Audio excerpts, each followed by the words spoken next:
was an interesting time when I went to, I was in Denver just on September 10th, 2001, and I'm a huge Broncos fan, so it was the opening night of Denver Broncos Stadium. I went down there, and we were playing the Giants that night. And so it was a huge event for us. I even remembered everything that happened. We opened the stadium on September 10th, 2001.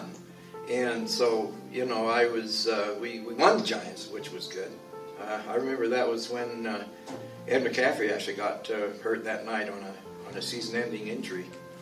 And so I'm ready to leave the hotel on September 11th, early that morning, and go back to Salt Lake City. And they said, come down, look in the lobby. Something's happening here. They said there's a plane that's headed towards one of the towers in New York City. And we're just glued. Everybody in the lobby is just going, wow, is this pilot error? What's going on here? You know, it was very confusing. And we see that plane go in, and we just think, wow, you know. And then I think it was, what, a 9/12 or something like that that second plane hit that tower. Immediately chaos in that hotel lobby. There was, everybody was on cell phones. People had friends, family, everybody they, knew in New York. And we just said, oh, you know, that's got to be something. That's terrorist attack or something like that. We weren't quite sure. We thought that because, you know, there'd been an attack like several years earlier in the basement of that tower. We thought that, well, this was the same guy that had come in and just kind of finished the job.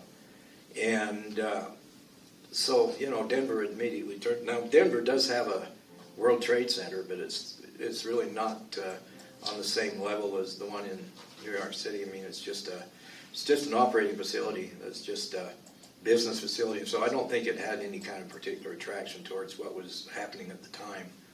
But I go down in Denver, downtown, you know, to see what's going on.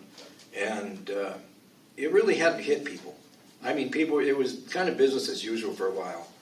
And then that night, they had frozen all the airplanes and all the flights out. I couldn't get home.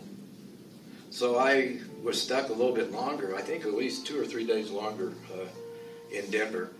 And was just glued to my TV, just wondering what was always happening, because, you know, we just didn't know exactly that